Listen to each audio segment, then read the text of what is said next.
Now, if Daniel was still here, if Joseph was here, if Abram, Yahushua, the masters of the planetary alignment, Isaiah, they will begin to state that the planetary system of Jupiter, which begins to represent silver and alchemy, has entered into the house of Cancer, which is a water um, symbol, and this is the fluidity. Jupiter is represented by what looks like the number 4, which is a dilet. Jupiter is also known to be Sadek, and Sadek is the word righteous in Hebrew, the just, the upright. And when we begin to look at the number 4 and it being dilet, this is the door. Yeshua begins to say, I am the way, the truth, and the light. I am the Hudos when he began to say way. He also begins to say, I am the door. So when we begin to look at the dialect of creation, this is going to bring us to the word in Hebrew, which is dabar. This is dialect, bet, resh. So this is door, house, head. This is literally the word. And when you begin to look at bar in Aramaic, this means sun. So the word at creation was the door for the sun to come through. The word is also likened to the word light, which would bring us to the letter N or noon in Hebrew. The light is the candle. The candle is represented as the soul and the lamp.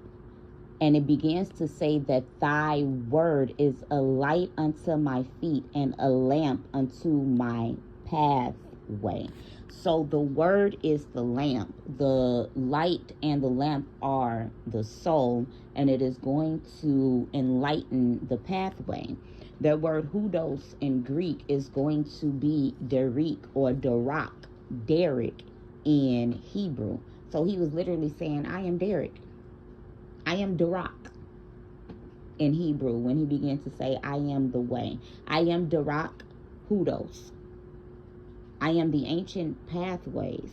And so when we begin to look at the element of water, this brings us to fluidity and to emotionalism. And when we begin to look at the representation, we know that water is a libation in the biblical narrative. Water is poured out as a libation for redemption of sin, which is also why the baptism is used for ritualistic purification, and why spiritual bath houses were always seen in the Near East. So when we begin to look at the door of the righteous, it begins to bring prosperity. I have never seen the righteous forsaken, nor seen their children begging for bread. Sadek is also going to bring us to the suffix of Melchizedek. Melchizedek, this is just a messenger, a priest, a king of righteousness. This is the same order that Abraham was initiated into, as well as the same order that Yeshu was initiated to.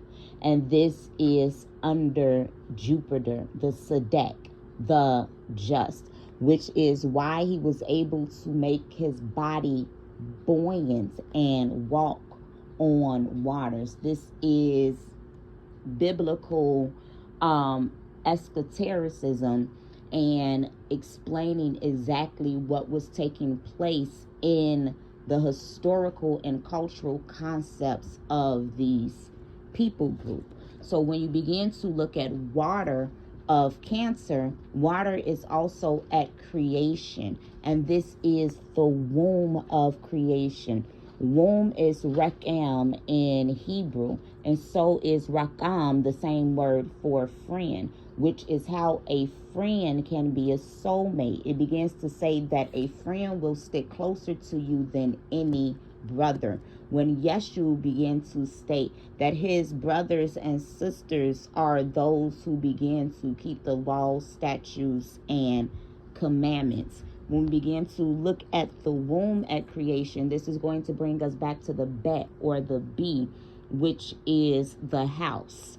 And the womb is Benai, which is understanding. And all thy getting, get understanding.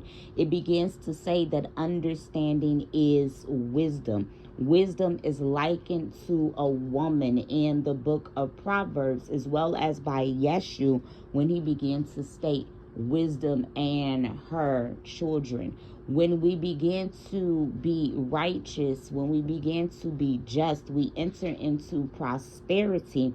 And prosperity in Hebrew is simply Islam. So when you begin to look at the planetary alignment that begins to take place in the end of the month of June, it's essential to know that there will be no visible new moon in June. The new moon that we are going to see on June 25th, and mind you, Jupiter being in Cancer, this isn't going to take place again into 12 more years. Are we catching on to what is being stated and why Yahweh wanted us to not look at the stars and the signs and all of these things like our ancestors did? Because it begins to line up biblical history.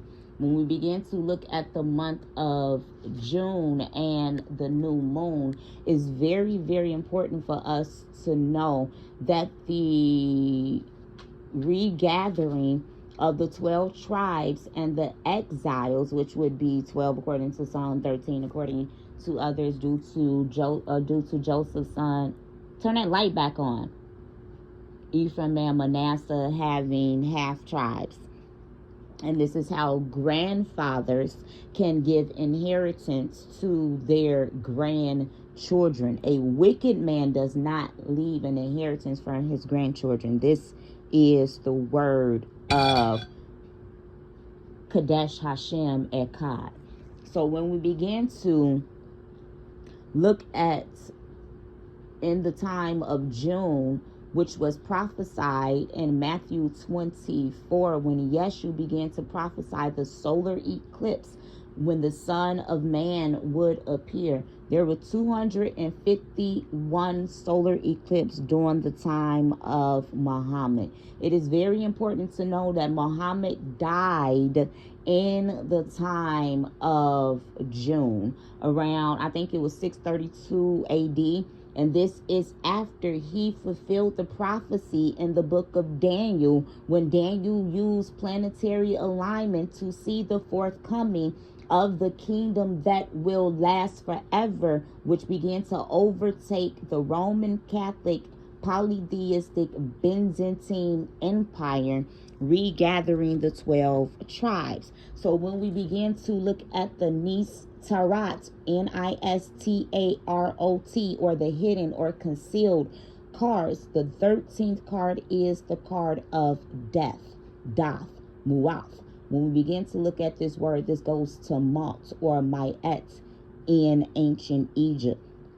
It's important to know that Santa Madre, which is the lady of the night, the black mother, she is represented as the Grim Reaper. This is a rebirthing season, a season to alchemize our emotions and begin to turn it into prosperity and wealth. For the word begins to tell us that all things work together for the good of them that are the called according to the Devar, his word. So we need to press toward the mark of the high calling and push for the regathering of his chosen ones, because he whom will come, he shall come, and he will not tarry. This is the word of the Most High.